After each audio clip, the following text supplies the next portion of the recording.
Hello everyone. तो आज हम करेंगे फैक्टर थ्योरम। तो फैक्टर थ्योरम क्या कहती है, लेट एफ एक्स कोई भी एक पोलिनोमियल है जिसकी डिग्री क्या होगी, 1 या 1 से बड़ी होगी। तो x माइनस ए अगर 0 के इक्वल है तो x इज इक्वल टू ए होगा। इट मीन्स कि अगर x माइनस ए फैक्टर है इस पोलिनोमियल का तो f ऑफ a जो होगा वो क्या होगा, 0 के इक्वल होगा। या फिर वाइस वर्सा भी कह सकते हैं हम, अगर किसी फंक्शन के अंदर वो वैल्यू रखने पर 0 दे रही है देन x माइनस ए जो है वो क्या होगा, फैक्टर होगा इसका। ठीक है, कुछ एग्जांपल देखते हैं। अगर x प्लस सी फैक्टर है इसका तो f ऑफ माइनस सी अगर हम रखेंगे तो वैल्यू क्या आएगी, 0 आएगी। ठीक है, फंक्शन के अंदर अगर बी एक्स प्लस सी अगर फैक्टर है एफ एक्स का तो फंक्शन के अंदर जब माइनस सी बाई बी रखेंगे तो क्या आएगी, वैल्यू 0 आएगी। तो इसमें कंफ्यूज मत होना, ये बेसिकली कुछ भी नहीं है कि b x plus c is equal to, फिर मैं 0 करती हूँ तो b x is equal to minus c और एक्स की वैल्यू क्या हो जाएगी, माइनस सी बाई बी। तो उसी वैल्यू को हमने इसके अंदर पुट किया है। सिमिलरली एक्स माइनस ए और एक्स माइनस बी अगर फैक्टर हैं इसके तो एफ ऑफ ए की वैल्यू 0 होगी, फंक्शन के अंदर बी रखने पर भी वैल्यू क्या होगी, 0 होगी। अब हम देखते हैं फैक्टराइजेशन ऑफ क्वाड्रेटिक इक्वेशन। दो तरीके से हो सकता है, एक मैं आपको स्प्लिटिंग मिडल टर्म से सिखाऊंगी, दूसरा जो है फैक्टर थ्योरम का यूज़ करके सीखेंगे। तो splitting middle term I think सबको आता ही होगा। अगर कोई पोलिनोमियल मुझे ये गिवन है तो मुझे 30 की इस टाइप से टुकड़े करने हैं कि मल्टीप्लाई करने से 30 आए और प्लस माइनस करने से क्या आए, 13 आए। तो ऐसे टुकड़े क्या होंगे, 10 और 3, तो x square plus 10x plus 3x plus 30। X को मैंने कॉमन ले लिया तो यहाँ क्या बचेगा, एक्स प्लस 10 प्लस यहाँ से 3 कॉमन आ गया तो एक्स प्लस 10। ठीक है, तो दो फैक्टर बन गए इसके, एक्स प्लस 10 और एक्स प्लस 3। अब हम फैक्टर थ्योरम का यूज़ करके देखते हैं किस टाइप से निकलेंगे। तो अगर यही सेम पॉलिनोमियल मैं ले लेती हूँ तो हमने क्या देखा कि 30 जो है वो किस किस से पूरा पूरा डिवाइड हो रहा है। ठीक है, प्लस माइनस 1 से हो रहा है, 1 से तो जाएगा ही कोई भी नंबर, प्लस माइनस 2 से हो रहा है, प्लस माइनस 3 से हो रहा है, 5 से हो रहा है, 10 से हो रहा है, 6 से भी हो रहा है। ठीक है, और प्लस माइनस 15 और प्लस माइनस 30। ठीक है, तो अब हम एक एक करके सारी वैल्यूज़ को चेक करेंगे कि कौन सी वैल्यू रखने पर ये पोलिनोमियल हमें क्या वैल्यू दे रहा है, 0।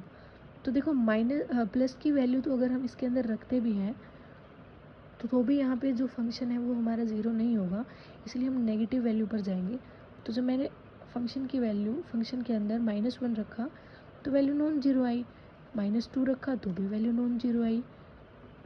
मैं यहाँ पे आपको रख के दिखा देती हूँ। अगर मैं -1 रख रही हूँ यहाँ पे तो -1 का स्क्वायर प्लस में 13 -1 प्लस में 30। ठीक है, -1 का स्क्वायर 1 हो जाएगा, 13 की मल्टीप्लाई इसके साथ माइनस का 13 प्लस 30। तो क्या ये वैल्यू 0 है, तो नॉन जीरो है। सिमिलरली मैंने ये भी चेक किया और फिर जब मैंने फंक्शन के अंदर -3 रखा तो ये वैल्यू मुझे 0 दे रही है। अगर फंक्शन के अंदर कोई भी वैल्यू रखने पर 0 दे रहा है तो उसका रिवर्स साइन जो होगा वो उसका क्या होगा, फैक्टर होगा। यही चीज़ें तो हमने देखी हैं कि अगर एफ ऑफ माइनस सी 0 दे रहा है तो एक्स प्लस सी उसका फैक्टर होगा। तो यहाँ पे एफ ऑफ -3 अगर 0 दे रहा है तो एक्स प्लस 3 उसका क्या होगा, फैक्टर होगा। एक फैक्टर तो आ गया। अब इसी पोलिनोमियल को हम डिवाइड करते हैं एक्स प्लस 3 से। पहले तो एक्स से जाएगा तो x square plus 3x, sign change, x ये टर्म हमारी कैंसिल हो जाएगी। 13 में से 3 माइनस करोगे 10x प्लस 30, 10 से मल्टीप्लाई करोगे तो यहाँ पे क्या आ जाएगा, तो यहाँ पे दो फैक्टर आ गए, एक्स प्लस 10 और एक्स प्लस 3। ठीक है, तो इस तरीके से हम निकालते हैं फैक्टर थ्योरम का यूज़ करके। तो फैक्टर अगर मुझे निकालने हैं इस पोलिनोमियल के, वो हमारी चॉइस है, हमें किस मेथड से करना है। एग्जाम में आ जाए तो ये तो बहुत लेंथी बढ़ जाता है। ठीक है, तो जो हम बेसिक से ही करेंगे, 2x square plus 7x plus 3। तो हमें ऐसे दो फैक्टर चाहिए जिसे मल्टीप्लाई करने से 6 आए और प्लस माइनस करने से क्या आए, 7 आए। तो 6x और x, 6 और 1 को ऐड करेंगे तो क्या होगा, 7, और 6 और 1 की मल्टीप्लाई करेंगे तो 6। तो 2x square plus 6x plus x दोनों पॉजिटिव होंगे। यहाँ से 2x को कॉमन ले लिया और इसको सोल्व कर लिया तो मेरे पास ये फैक्टर आ गया। तो ये ऑप्शन हमारा आंसर हो गया। ठीक है, फैक्टराइज करना है पोलिनोमियल का, x square minus 5x plus 6। तो ऐसे दो फैक्टर देखने हैं जिनको मल्टीप्लाई करने से 6 आए और प्लस माइनस करने से क्या आए, 5 है। तो क्या क्या हो जाएंगे, x-2 और x-3। ठीक है, ये देखते हैं हम the polynomial 7√2 x square minus 10x minus 4√2।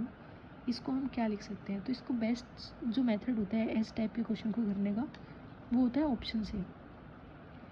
But मैं आपको मेथड भी बताती हूँ, ठीक है। ऑप्शन से कैसे करोगे आप, इसकी मल्टीप्लाई इसके साथ प्लस इसकी मल्टीप्लाई इसके साथ करके पूरे को सोल्व करके देख लो, जो आंसर मैच हो रहा है वही हमारा क्या हो जाएगा, आंसर हो जाएगा, सोल्यूशन हो जाएगा, ठीक है।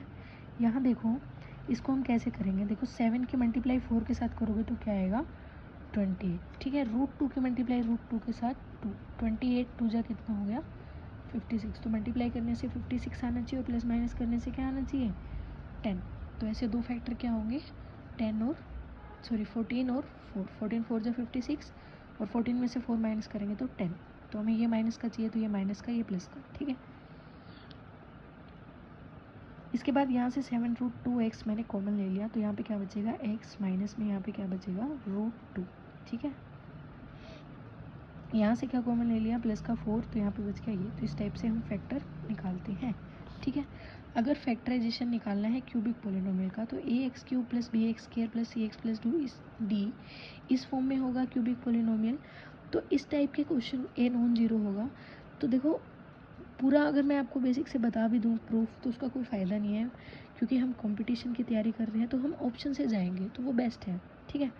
ऑप्शन से कैसे करेंगे, देखो x+1 x+1 x+1 तो तीनों में ही है, तो x+1 को हम चेक में नहीं करेंगे, ठीक है। x+2 x-2 और x-2, तो हम x+2 को देखते हैं, अगर x+2 सेटिस्फाई कर गया तो यही ऑप्शन हो जाएगा, अगर नहीं होगा तो ये दोनों होंगे। तो x+2 अगर इसका फैक्टर है तो यानी कि x = -2 जो है वो क्या करेगा, इस इक्वेशन को सेटिस्फाई करेगा। मैंने पुट करके देखा इस पोलिनोमियल के अंदर तो ये वैल्यू नॉन जीरो आई, इसका मतलब ये ऑप्शन भी हमारा कैंसिल हो गया, ठीक है। अब बचे ये दोनों, तो यहाँ पे देखो x-5 है और x+5 है, ये दोनों तो हमारे क्लियर ही हो गए, सेम ही है, ठीक है। तो यहाँ पे या तो आप x+5 को चेक कर लो या x-5 को चेक कर लो। तो मैंने क्या करा x-5 को चेक किया, अगर x-5 इसका फैक्टर है तो x = 5 जो है वो इस इक्वेशन को सेटिस्फाई करेगा, और मैंने चेक किया तो ये वैल्यू 0 आ गई, ठीक है। तो मेरा आंसर क्या होगा ये।